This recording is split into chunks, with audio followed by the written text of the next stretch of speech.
What's up, guys, and welcome back to the Founder Academy. I am Mark, the FUT founder, and Happy New Year. It's 2022. I know I'm a little bit late to the party, so I apologize, guys, but I just got back from vacation a couple days ago. So I spent my holiday break in Ontario with my girlfriend and her lovely family. So this is the first chance I've gotten to play FIFA and get back hands-on with the game. So what you guys are seeing is kind of an update from like all the stuff that we're able to do. I was able to get some nerding in on my phone. I was able to use the web app and the mobile app and whatnot. Do some FUT, like winter wildcard swaps or whatever the heck it was called, which I screwed up on, but we'll come back to that in a second. And the title of this video, which is Georgie Best the Best? We ended up completing the George Best mid-icon SBC. So that kind of goes hand in hand with my winter wildcard swap. So we ended up doing the Felipe Coutinho. That one was fairly easy to do, but that used a lot of my fodder. And then they released the George Best icon SBC, and I needed cards to do it. So this is where I screwed up. I wanted to do the 85 by 10, but when the swaps actually were like announced, when they came out as the SBCs, I didn't realize there was more tokens. So I think we needed like 2 more tokens in order to get that. And I had like 1 or something like that, or I might have ran out of tokens. And then there was about 5 more that came out after that. So I had already submitted a couple in to get like the ultimate pack and whatever the lower, like the 2 tokens and 3 token ones were, and I didn't have enough to do the 85 by 10 at that point, because even though a couple SBCs came out, I had already submitted a few of them to get the ultimate pack, and it was just, I was stuck in no man's land, and I have about 5 left. So the only thing that I can afford to do at this point that I haven't done already with, I think like the 10 or 15, actually I think it's 15 to get the 85 by 10. So I had like 13 or something like that. I think the other 5 that I still have remaining, the only thing I can do that's left is like the icon kits, which I don't want to do because I don't care about those kits. And to be honest with you, my kit section gets filled up, and I only use about 10 of them throughout the course of the year anyway. So I don't want to get them. I'd rather just have them sitting in my club doing nothing. I'd rather use them in like a bronze SBC than actually submit them for those ugly kits. But that's not what we're here to talk about. We're here to talk about FIFA and the actual games that you guys are seeing. So there is 4 games in this. I am in Division 8. Again, for some reason, I thought we got out of this, but I don't know if it relegates me back down because I didn't play any games, but maybe because I didn't play games that sent me down a division, or maybe I was in Division 8. I don't remember. I think by the end of this video, we're in Division 7. So I'm going to try to keep track of that because I don't know if it's dropping me down or if I'm just not remembering correctly what division I'm in. But I know at some point we're just going to need to start rattling up these divisions because, look, the reality is these opponents just aren't good enough, whether it be their team or whether it just be the quality of player we're playing. And that's no offense to anybody. I don't expect anybody to be like me and be some weirdo that's playing this a ton on the web app and whatever, or just menu grinding and then sitting in Division 8 and beating up on guys, because I'm coming up against guys that don't even have like 100% chemistry, right? So at some point I need to go into like FUT Champs and actually start playing some better opponents and start getting some rewards here, because now also my team's at a point where it's not really going to get much better unless I get to that next stage where I'm getting guys that are in like the million coin range and stuff. But yeah, we need to start just making also the videos more exciting by playing some better opponents here. Like, there's no point in you guys watching me like, look at that keeper, right? He just fell over, right? So you don't want to watch me just beat up on a bunch of inferior opponents. So that doesn't make any sense. Let's get up some, let's play some better guys, right? There was a couple ideas that I had, so I'd love your guys' feedback on what you guys would like to see on the channel. But a couple ideas I had, one of them which is I've got a draft token. So if you guys want to watch me lose games, I can go in a draft. For some reason I suck at draft, so if you want to watch me lose games, we can go in there and I can stink it up and go out in the first round. It'll be a 2-minute video. Or you can watch me kind of explain the way I play gameplay and actually try to do a live comm. I tried doing a live comm a couple weeks ago, I think. It was one of the last videos I did, but I was an idiot and I had my like iPad playing some stream and it picked up the feedback and it ruined all the audio. So I had to post comm record it. But we can do an actual live comm in the game, and I can walk you through the way I play. I've been watching a lot of players play, and I don't want to name names, but there's a couple really prominent streamers that I watch, and one of the biggest mistakes that I see people make is what I call always forward gameplay. They get the ball and then they just rush it forward as quickly as possible. So I can walk you guys through an entire game. I can try to do it live com, but I can also like kind of go back and we can break down some of the gameplay. But I can kind of show you guys how I play. I'm around a division, realistically probably about a Division 2, Division 3 player. I think by the end of the year I'm sitting in those divisions. So I don't know that I'm not a pro. I don't pretend to be a pro. I'm a little bit older now too. So take that for what it is. But I'm a good enough FIFA player that maybe some of the more casual players might be able to pick up some just small little techniques here and there. And I can just show you guys, the way I play. And if you learn something, great. If you don't, then you can just sit there and boo me in the comments. But, I thought that might be a fun little project that we can do for one of these videos and just mix it up a little bit. So I'd love to get your feedback on what you guys want to see, if that would be of interest. If you think that watching me kind of break down, dissect my own gameplay makes sense, then we can do that. But that is going to be kind of what I want to get from you guys in terms of feedback. What I wanted to talk about today was the composition of the team. So the way my team's set up right now, we do have Puskas up top. I found out today that they are going to be releasing a prime icon SBC for Fernando Torres. Now, that is going to be expensive because right now he's about 1.3, 1.4. I expect the SBC to be about 1.1. It's probably going to be about 10 teams or something like that, probably 11 teams, only because of where it's at in FIFA. If it's like 9, it wouldn't shock me either, but don't be surprised if there's like 288 rated teams in there. It's going to be expensive. I essentially have no fodder left because I had to do the George Best SBC and I had to do the Felipe Coutinho SBC, and it rinsed my club, which is already quite light because I don't play FUT Champs, and they haven't released a ton of SBC packs either. Like, you can grind through the league SBCs, and I've actually had some luck with some of those.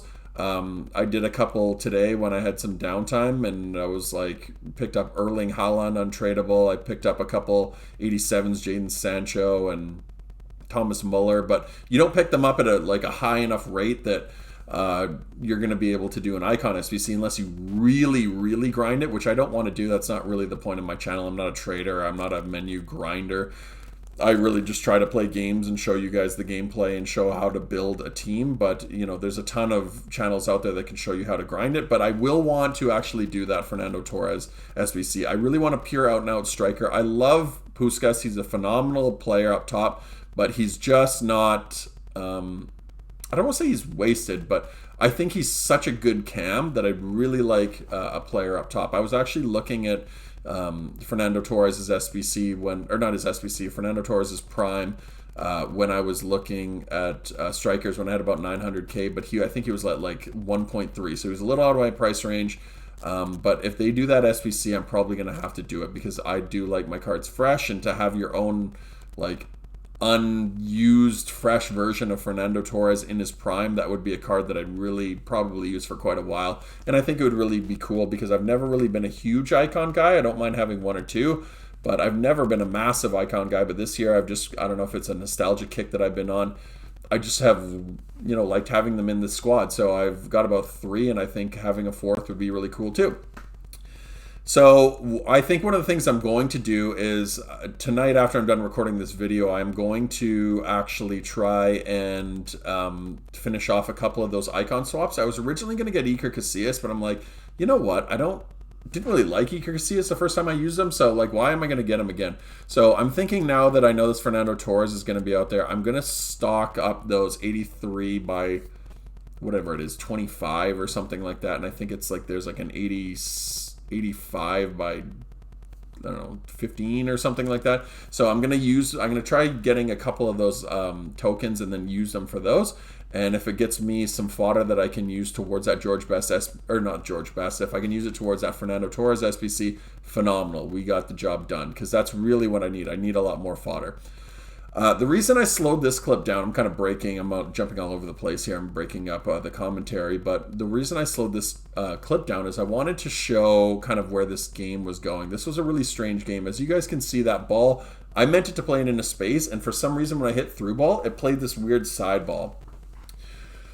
This game was the only game, it was the best opponent that we played, but the reason that I say it was the best opponent was one simple reason. As you guys see here, Virgil van Dijk goes in for the tackle, the ball's just bouncing, it's magnet balling to him. Van Dijk usually plows through guys, instead he hits the opponent, ragdolls, and my opponent just stands there.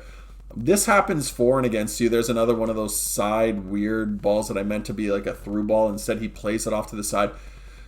This guy was the best opponent we played for one simple reason. He wasn't a phenomenal player, but he knew how to abuse the tactics of the game. So where I'm going with this is, I know people are going to, some people jump down my throat for this, but I don't want to get into a scripting handicap discussion, but where I'm going to go with this is that with this game, there's a rubber banding effect that happens. Now, when you're up 2-3-0, especially 3-0 is when you really see it kick in. Basically what happens is the sliders move, right? We've talked about that before. Your offensive sliders start to drop the more goals you score, and your opponents start to go up. Defensively, you're slightly drop and your opponents will go up. Now, if he goes ultra attacking, his sliders drop. But if you know how to abuse the tactics properly, you can really amplify those sliders moving, right? So what happens is I'm up 2-0 against that opponent. What he did was he set up his team in a way that they had a really deep-lying defensive shell. If you watch the first half of that game, especially because I scored my first goal, I don't know if he was just not playing or whatever, but I ended up scoring a goal where he just wasn't, I don't know if he was doing something else or if he was just trying to be cheeky and I caught him. But I ended up scoring within like the first minute because he was just not playing or something like that. So we ended up going 1-0. After that, he really started to try hard.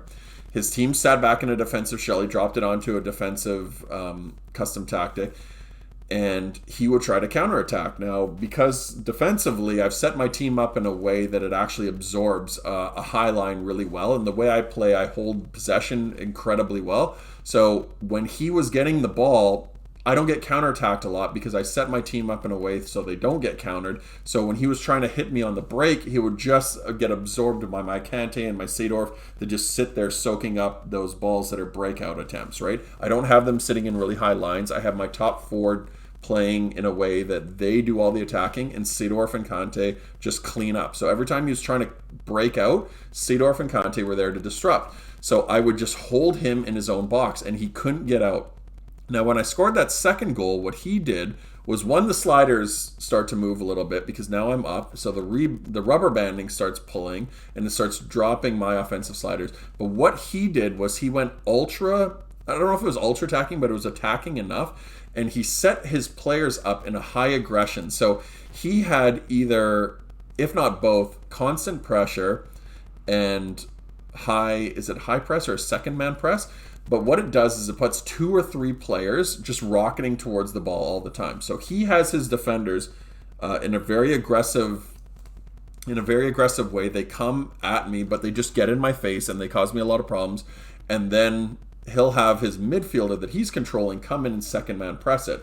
Or if he's manually pressing, the second player will come in from the computer side and it will cause 2 men. So what that does is it puts your players under duress. So players with high composure are quite good at working their way out of that.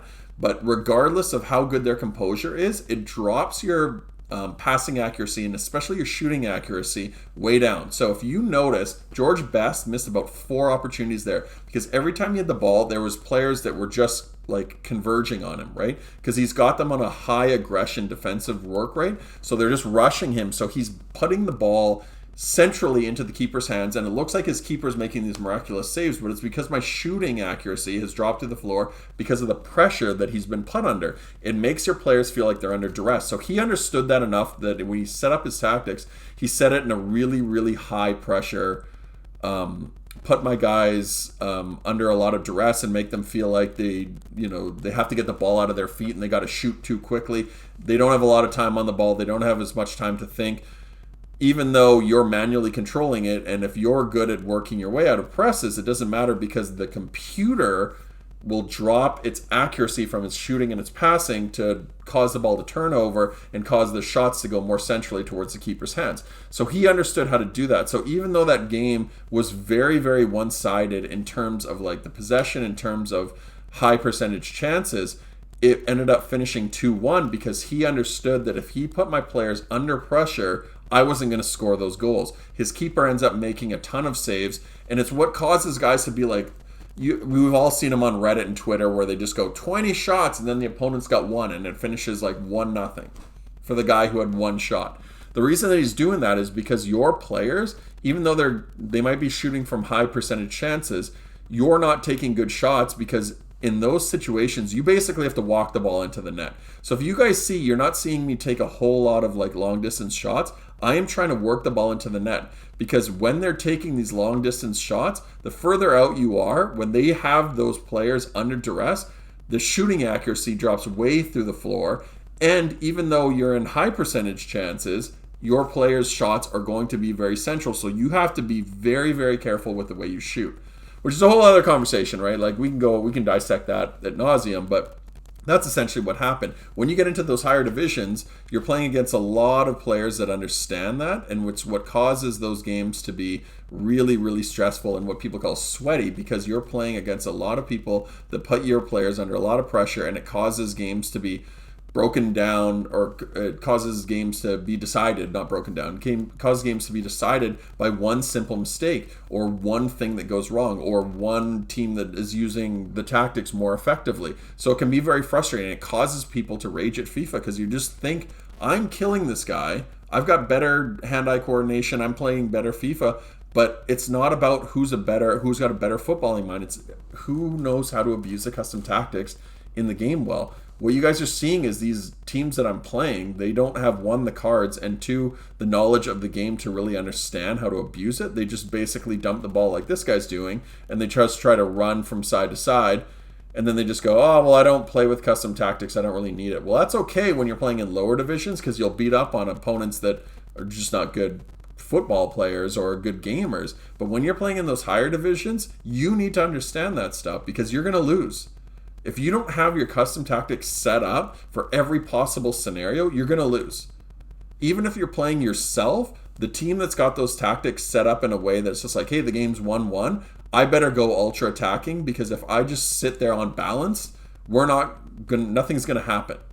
I got to hope that my team has a moment of pure creative like genius, because if not, my team is just going to sit there getting dissected, and then the guy is going to go into like some super high press and he's going to score a late goal because my defensive sliders will drop in the 90th minute and he'll get a last minute goal, and then I'll rage at FIFA. So you really need to understand what you're doing, because if you don't, you're only going to have a ceiling of like Division 6 or Division 5 maybe if you're really, really good at the game.